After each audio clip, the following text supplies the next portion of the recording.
الحمد لله الذي غرس لنا شجرة طيبة أصلها ثابت وفرعها في السماء، والصلاة والسلام على رسولنا الذي بنى لنا بيتا سيته في الآفاق والأنحاء، وعلى آله وأصحابه النجباء. أما بعد، فقد قال الله تبارك وتعالى في كتابه المجيد والفرقان الحميد: أعوذ بالله من الشيطان الرجيم، بسم الله الرحمن الرحيم. وأذن في الناس بالحج يأتوك رجالا وعلى كل ضامر يأتين من كل فج عميق. وقال النبي صلى الله عليه وسلم: الحج المبرور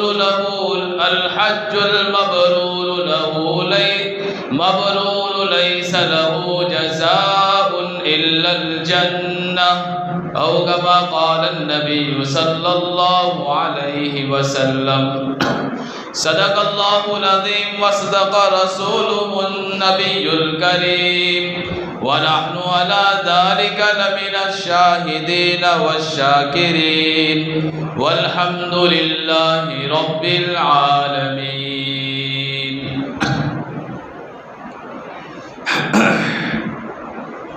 آئی ہے پھر یاد مدینے کی رلانے کے لیے، آئی ہے پھر یاد مدینے کی رلانے کے لیے، دل تڑپ اٹھا ہے دربار میں جانے کے لیے. کاش میں اڑتا پھروں خاک مدینہ بن کر، کاش میں اڑتا پھروں خاک مدینہ بن کر، اور مچلتا رہوں سرکار کو پانے کے لیے. غم نہیں چاہے چھوڑ دے یہ سارا زمانہ بھی مجھے، میرے آقا تو ہیں سینے سے لگانے کے لیے. یہ تو بس ان کا کرم ہے کہ وہ سن لیتے ہیں، یہ تو بس ان کا کرم ہے کہ وہ سن لیتے ہیں، ورنہ یہ لب کہاں فریاد سنانے کے لیے. اللہ جل جلالہ و عم نوالہ نے جب فرشتوں کا دربار لگا کر اپنا یہ ارادہ ظاہر کیا: انی جاعل فی الارض خلیفہ، کہ میں دنیا کے اندر اپنا ایک خلیفہ، ایک نائب، ایک جانشین بنانا چاہتا ہوں، تو فرشتوں نے عرض کیا: الہی اتجعل فیہا من یفسد فیہا ویسفک الدماء، کیا آپ دنیا میں ایسی مخلوق کو پیدا کرنا چاہتے ہیں جو دنیا میں جانے کے بعد دست و گریباں ہو جائیں گے، ایک دوسرے کی گردنیں اڑاتے پھریں گے، دنیا کے اندر خون ریزی کیا کریں گے، دنیا کے اندر فساد پھیلائیں گے؟ اگر آپ کو عبادت کروانی ہے تو ہم عبادت کے لیے حاضر ہیں. نحن نسبح بحمدک ونقدس لک، ہم رات اور دن آپ کی عبادت کیا کریں گے، آپ کی تسبیح پڑھا کیا کریں گے، آپ کی پاکی بیان کر لیا کریں گے. اس لیے کہ فرشتے کوئی رکوع میں ہے تو کوئی سجدے میں ہے، کوئی قیام میں ہے تو کوئی قعدے میں ہے، سارے فرشتے عبادت میں لگے ہوئے ہیں۔ تو اللہ تبارک و تعالیٰ کو فرشتوں کا یہ اعتراض اور سوال پسند نہیں آیا، فغضب علیہم، اللہ تعالیٰ فرشتوں سے اس سوال پر ناراض ہو گیا۔ تو فرشتوں نے رب کو راضی کرنے کے لیے فعاذوا بعرشہ، اس کے عرش کے واسطے سے اللہ کی پناہ چاہی اور عرش کے ساتھ چکر لگا کر طواف کیا، اللہ تعالیٰ کو راضی کرتے رہے، اسے مناتے رہے، یہاں تک کہ باری تعالیٰ فرشتوں سے راضی ہو گیا۔ پھر اللہ نے فرشتوں سے فرمایا کہ جب میں تم سے ناراض ہو گیا، تم نے میرے عرش کے ساتھ چکر لگائے تو میں تم سے راضی ہو گیا، فَابْنُوا لِي بَيْتًا فِي الْأَرْضِ، اب جاؤ زمین پر جاؤ اور زمین پر جا کر میرے لیے گھر بناؤ، تاکہ آدم کی اولاد میں سے کوئی بھی مسلمان یا کوئی بھی انسان جب میں اس سے ناراض ہو جاؤں اور وہ مجھے راضی کرنا چاہتا ہو، اس بیت اللہ کا آ کر طواف کرے گا، اس کا چکر لگائے گا، تو میں اس سے بھی ایسے راضی ہو جاؤں گا جیسے تم سے راضی ہو گیا۔ ایک گنہگار کو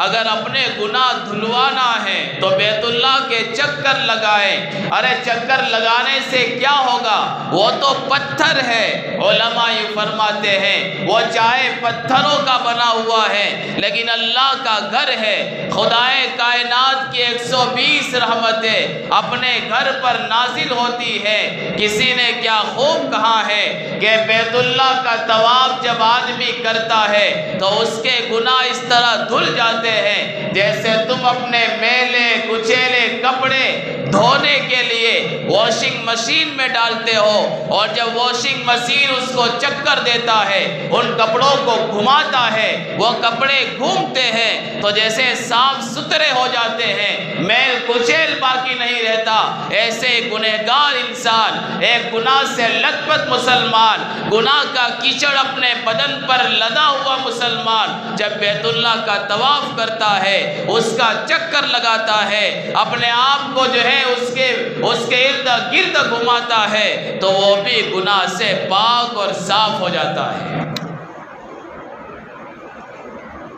بہرحال اللہ تعالیٰ نے بیت اللہ کی تعمیر اس لیے کروائی تاکہ مسلمان جو گنہگار ہے اپنے گناہوں سے توبہ کر لے۔ پھر فرشتوں کے بعد آدم علیہ السلام نے بیت اللہ کو بنایا، پھر طوفان نوح آیا اور ایسی تباہی مچا دی کہ آبادیاں اکھڑ گئی، شہر کے شہر سنسان ہو گئے، جو ہے ساری دنیا کے اندر طوفان نوح پھیل گیا، ہر طرف پانی ہی پانی تھا، ساری آبادیاں ویران گاہ بن گئی۔ پھر اللہ تعالیٰ نے نوح علیہ السلام کو حکم دیا کہ کشتی کے اندر مسلمانوں کو سوار کرو، جو عبداللہ ابن عباس کے قول کے مطابق 80 مسلمان تھے، وہ کشتی 80 مسلمانوں کو لے کر 150 دن تک گھومتی رہی اور بالآخر اس کشتی کا رخ مکہ کی سرزمین کی جانب ہوا۔ تو اس کشتی نے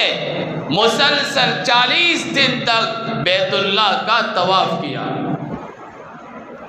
اور پھر جودی پہاڑ پر جا کر یہ کشتی رکی۔ پھر نوح علیہ السلام کے بعد زمانہ گزرتا گیا، پھر اللہ تعالیٰ نے ابراہیم علیہ السلام کو حکم دیا کہ پرانی بنیادوں کے اوپر میرے گھر کو دوبارہ تعمیر کیا جائے۔ ابراہیم علیہ السلام ملک شام میں تھے، حکم ملا، اپنی بیوی حاجرہ کو لیا، اپنے بیٹے اسماعیل علیہ السلام کو ساتھ لیا اور سرزمین مکہ کی طرف رواں دوا ہو گئے۔ اور جب مکہ کے اندر آئے تو ابراہیم علیہ السلام معمار بن گئے، اسماعیل علیہ السلام مددگار بن گئے اور حاجرہ خدمتگار بن گئی، اور تینوں باپ بیٹوں اور بیوی نے مل کر اللہ کے گھر بیت اللہ کو تعمیر کیا۔ جس وقت ابراہیم علیہ السلام بیت اللہ کو تعمیر کر رہے تھے، ابراہیم علیہ السلام کی عمر 110 سال کی تھی اور اسماعیل علیہ السلام کی 20 سال کی تھی۔ اس سے اندازہ ہوا کہ اسماعیل علیہ السلام کی پیدائش اس وقت ہوئی جو ابراہیم علیہ السلام 90 سال کے تھے۔ ابراہیم علیہ السلام نے بیت اللہ کو بنانا شروع کیا، اور کیا خوش نصیب نبی ہوں گے کہ جنہوں نے اللہ کے گھر کو تعمیر کیا، بیت اللہ کو تعمیر کیا۔ یہاں رک کر ہمیں سوچنا چاہیے کہ دنیا کا سب سے پہلا معمار، دنیا کا سب سے پہلا مستری اور دنیا کا سب سے پہلا کڑیا معمار یہ ابراہیم علیہ السلام ہے۔ یعنی طوفان نوح کے بعد، ورنہ آدم علیہ السلام نے بھی بنایا تھا، لیکن چونکہ نوح علیہ السلام کو ابو البشر ثانی کہتے ہیں، اس اعتبار سے ابراہیم علیہ السلام نے معماری کا کام کیا۔ اگر کوئی مسلمان معمار ہے، مستری ہے، اگر وہ کام پر نکلنے سے پہلے اس نیت کے ساتھ نکلے کہ آج میں سنت ابراہیم کو زندہ کروں گا، آج سنت خلیل کو زندہ کروں گا، تو کتنا زیادہ ثواب مل جائے گا۔ ایک کسان اور کھیڑور اپنے کھیت میں جانے سے پہلے اپنی نگاہ، اپنے نیت کو بدل لے اور اپنی نیت کو صحیح کر لے کہ کھیتی باڑی اور زراعت کا کام میرے نبی نے بھی کیا ہے، اس لیے میں کرنے جا رہا ہوں۔ بکریاں چرانے والا اس نیت کے ساتھ چرائے کہ سارے انبیاء علیہ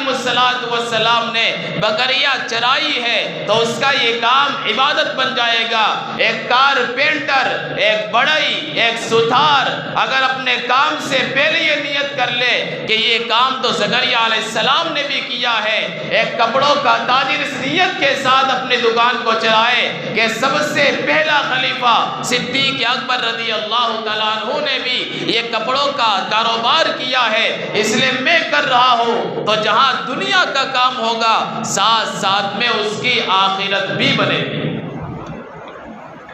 بہرحال ابراہیم علیہ السلام نے بیت اللہ کو تعمیر کر دیا، اور جب بیت اللہ تعمیر ہو گیا تو اللہ تبارک و تعالیٰ کی طرف سے حکم آیا وَأَذِّن فِي النَّاسِ بِالْحَجِّ کہ تم لوگوں کے اندر حج کا اعلان کر دو۔ ابراہیم علیہ السلام نے عرض کیا الہی دنیا بہت بڑی ہے، کیف انادی کیسے آواز لگاؤ؟ اللہ تبارک و تعالیٰ نے فرمایا نادی وعلینا البلاغ کہ آپ کا کام آواز لگانا ہے اور آواز کو پہنچانا ہمارا کام ہے۔ روایتوں میں آتا ہے ابراہیم علیہ السلام جبل ابو قبیس پر چڑھ گئے اور وہاں چڑھ کر اعلان کیا یا ایھا الناس ان اللہ کتب علیکم الحج فاجیبوا ربکم کہ اللہ تعالیٰ نے تمہارے اوپر حج کو فرض قرار دیا ہے، اپنے رب کی صدا پر لبیک کہو۔ علماء یہ فرماتے فاجابوہ بالتلبیہ فی اسلام الرجال وارحام النساء ابراہیم علیہ السلام کی صدا کا جواب ان لوگوں نے دیا جو دنیا کے اندر موجود تھے، ان لوگوں نے دیا جو مردوں کی صلب کے اندر موجود تھے، ان لوگوں نے دیا جو ماں کی رحمدانیوں میں بچے موجود تھے، اور قیامت تک آنے والے جتنے انسان تھے ان سب کی روحوں نے جن کی قسمت میں اللہ نے بیت اللہ کا حج لکھا تھا ان تمام نے اس آواز پر لبیک اللہم لبیک لبیک لا شریک لک لبیک ان الحمد والنعمت لک والملک لا شریک لک پڑھ کر اس آواز پر لبیک کہا اور اپنی حاضری درج کروائی۔ علماء یہ فرماتے ہیں ابراہیم علیہ السلام کے اعلان کرنے کے بعد جس نے ایک مرتبہ لبیک کہا وہ ایک مرتبہ حج کرے گا، جس نے 2 مرتبہ لبیک کہا وہ 2 مرتبہ بیت اللہ کو جائے گا، جس نے 5-10 مرتبہ کہا وہ 5-10 مرتبہ جائے گا، اور کتنی خوش نصیب روحیں ہیں جنہوں نے اس آواز کو سنتے ہی دھڑا در لبیک کہا، اور وہ روزانہ، وہ ہر سال بیت اللہ کا طواف کرتے ہیں، بیت اللہ کا دیدار کرتے ہیں، ہر سال بیت اللہ کی سرزمین پر جا کر اپنے گناہوں کی معافی مانگتے ہیں، اللہ کے دربار میں حاضر ہوتے ہیں۔ یہ روحیں بڑی خوش نصیب تھی۔ اور ابراہیم علیہ السلام کی یہ صدا جو انہوں نے لگائی تھی جبل ابو قبیس پر چڑھ کر، کانوں میں انگلیاں ڈال کر جو لگائی تھی، اسی آواز کا جواب حاجی دیتا ہے۔ ابراہیم علیہ السلام نے کہا تھا فَأَجِیبُوا رَبَّکُمْ، کہ آؤ اپنے رب کی آواز پر لبیک کہو۔ اس لیے حاجی کو کہا گیا اوپر چڑھو تو تلبیہ پڑھو، نیچے اترو تو تلبیہ پڑھو، اس لیے وہ کہتا ہے لبیک اللہم لبیک، الہی میں حاضر ہوں، اس لیے کہ تو نے ابراہیم علیہ السلام کے ذریعے سے جو حج کے لیے آواز لگائی تھی، آج میں تیرے دربار میں حاضر ہو چکا ہوں۔ اسی آواز کی جو ہے، اسی آواز کے جواب میں یہ لبیک جو ہے پڑھی جاتی ہے۔ بہرحال کتنے خوش نصیب ہیں وہ مسلمان کہ جو اللہ کے در پر حاضر ہو، بیت اللہ کے دیدار کے لیے حاضر ہو۔ قرآن کریم کہتا ہے یا تو کا رجالا وعلا کل ضامر، کہ ابراہیم آواز لگاؤ، لوگ بیت اللہ کے لیے جو ہے پیدل بھی سفر کریں گے، اپنی اٹھنیوں پر بھی سفر کریں گے، دور دراز سے بھی آئیں گے، قریب سے بھی آئیں گے۔ اس لیے علماء یہ فرماتے ہیں یا تو کا رجالا، اللہ تعالیٰ نے اس جملے کو پہلے قرآن میں لائے ہیں کہ لوگ پیدل حج کا جو کریں گے، پیدل سفر کر کے آئیں گے، لہذا اس کا ثواب زیادہ ہے۔ حدیث میں نبی کریم صلی اللہ علیہ وسلم نے فرمایا ان للحاج الراکب بكل خطوة تخطوها راحلته 70 حسنہ، کہ جو مسلمان سواری پر حج کرتا ہے اس کے لیے 70 نیکیاں لکھی جاتی ہے، اور جو پیدل حج کرتا ہے تو اس کے لیے حرم کی 700 نیکیاں لکھی جاتی ہے۔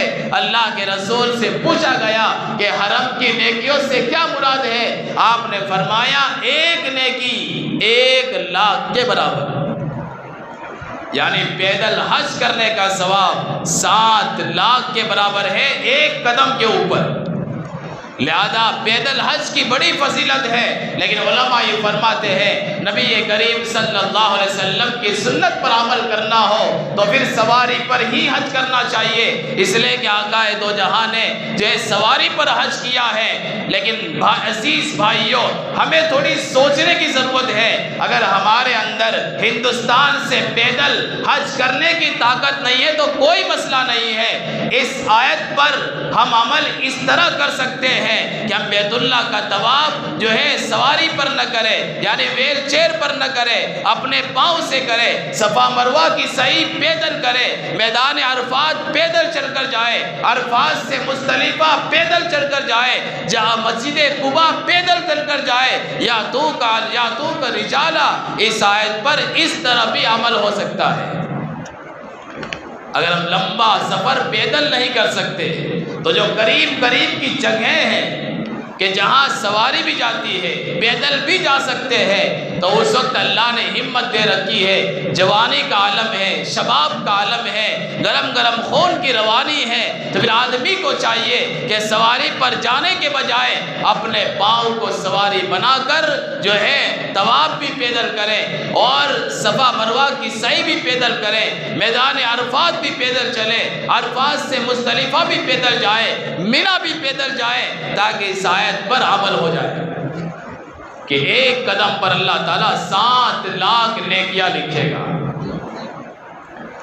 اس لیے قرآن کریم نے بھی نبی کریم صلی اللہ علیہ وسلم نے حج کی بڑی فضیلت بیان کی ہے، اور ابراہیم علیہ السلام کے اعلان میں وہ کون سی تاثیر ہوگی، وہ کتنا اخلاص ہوگا کہ سال ہا سال پہلے جو اعلان کیا تھا حج کا، نہ حج کے موسم میں نہ کوئی کسی کی تشکیل کرتا ہے، نہ ترغیب دیتا ہے۔ ہر مسلمان کے دل میں ایک ہی شوق موجزن ہوتا ہے کہ میں بیت اللہ کو چلا جاؤں، چاہے گھر بار بیچنا پڑے، چاہے زمین جائیداد بیچنا پڑے، چاہے 2 روٹی کے بجائے 1 روٹی کھا کر مجھے اپنا پیٹ کاٹنا پڑے۔ ہر کسی کی تمنا یہ ہوتی ہے کہ اس زندگی میں ایک مرتبہ اللہ تعالیٰ اپنے گھر پر بلا لے۔ عمرہ آدمی کرنے جاتا ہے لیکن جتنی جگہ وہ ساری کھلی ہوئی نہیں ہوتی، وہ تو حج کے موسم میں ہی کھلتی ہے۔ لہذا حج کا اپنا ایک الگ مقام ہے، عمرے کا اپنا الگ مقام ہے۔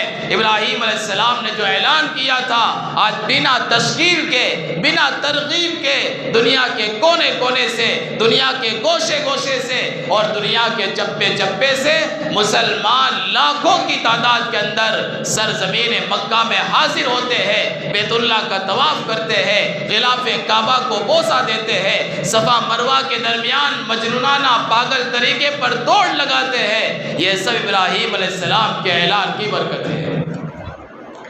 اس اگر اللہ نے حج کی توفیق دی ہے اور حج کرنے جا رہے ہیں تو اپنے حج کو حج مبرور بنائیں۔ اللہ کے رسول نے فرمایا الحج المبرور لیس لہ جزاء الا الجنہ، کہ اللہ تعالیٰ حج مبرور کا بدلہ صرف جنت دے گا۔ اور حج مبرور کیا ہے؟ علماء یہ فرماتے ہیں کہ حج مبرور کا مطلب یہ ہے کہ اس میں کوئی گناہ نہ ہو، دوران حج کوئی گناہ نہ ہو۔ حج مبرور وہ ہے جو اللہ کے یہاں قبول ہو جائے۔ حج مبرور وہ ہے جس کے اندر شہرت نہ ہو، جس کے اندر دکھلاوا نہ ہو، جس کے اندر فسق و فجور نہ ہو۔ حج مبرور یہ ہے کہ جب حج سے واپس آ جائے تو کوئی گناہ کی تکرار نہ کرے۔ پہلے نماز نہیں پڑھتا تھا، اب وہ عادت چھوڑ دے۔ پہلے شراب پیتا تھا، وہ عادت چھوڑ دے۔ پہلے جوا کھیلتا تھا، اب وہ عادت چھوڑ دے۔ حج میں جانے سے پہلے جتنے گناہ کرتا تھا، حج سے واپسی کے موقع پر کوئی گناہ نہیں ہونا چاہیے۔ اور حج مبرور یہ ہے کہ حج سے واپس آنے کے بعد دنیا سے بے رغبت ہو جائے۔ اگر ایسا حج کیا ہے تو اس کا بدلہ جنت کے علاوہ کچھ بھی نہیں ہے، یعنی جنت اس کے لیے واجب ہو گئی۔ ایسا حج ہمیں کرنے کی ضرورت ہے اور آدمی اس کے لیے ارادہ کرے، اپنی نیتوں کو بنائے، جانے سے پہلے اپنے اندر شوق پیدا کرے، جانے سے پہلے اس کی تیاری کرے، اللہ سے دعائیں مانگے، نمازوں کی پابندی کرے، اللہ کے دربار میں بار بار حاضری دے اور 2 رکعت نماز پڑھ کر وہاں کے آداب کی، وہاں کے جو ہے ارکان کی، وہاں کے احکام کو صحیح ادا کرنے کی یہاں سے دعائیں مانگے اور اس بات کی بھی دعا کرے کہ یہ حج کا جو سفر ہے عاشقانہ سفر ہے، مجنونانہ سفر ہے۔ یہ سفر جو ہے اخلاص کے ساتھ ہو، جو دکھلاوے سے پاک ہو، ریا سے پاک ہو، نام و نمود سے پاک ہو، فسق و فجور سے پاک ہو، کسی کو تکلیف دینے سے پاک ہو۔ اگر ایسا سفر حج ہوگا تو انشاءاللہ ہماری زندگی بدلے گی۔ اور نبی نے یہ فرمایا کہ حاجی حج سے ایسا لوٹے گا جیسے آج ہی اس کی ماں نے اسے جنا ہے۔ اس عزیز بھائیوں، جو ہے حج کا موسم ہے، ہم بھی جو ہے اللہ تعالیٰ سے دعا بھی کرتے رہے۔ اور ایک عالم نے یوں فرمایا کہ ہر نماز کے بعد بیت اللہ کا تصور کرتے ہوئے ایک مرتبہ تلبیہ ضرور پڑھے، لبیک اللہم لبیک لبیک لا شریک لک لبیک ان الحمد والنعمت لک والملک لا شریک لک۔ یہ تلبیہ اگر پابندی کے ساتھ ہر نماز کے بعد پڑھیں گے، اللہ بہت جلد بیت اللہ کا دیدار کروائے گا، اپنے گھر پر بلائے گا۔ لیکن شرط یہ ہے کہ ہم نماز کی پابندی کریں، جو اسلام کا سب سے پہلا فریضہ ہے، سب سے پہلا فریضہ۔ لہذا نماز کی پابندی کریں، اس کی پابندی سے اللہ تعالیٰ اپنے دربار میں ضرور بلائے گا۔ اللہ سے دعا ہے کہ جو لوگ حج پہ جا رہے ہیں، اللہ ان کے سفر کو آسان فرمائے، ان کی دعاؤں میں ہمارا بھرپور حصہ نصیب فرمائے اور ہم تمام کو بار بار اپنے اپنے دربار کی، حرمین شریفین کی ہمیں حاضری کی توفیق نصیب فرمائے۔ آمین۔ وآخر دعوانا ان الحمد للہ رب العالمین۔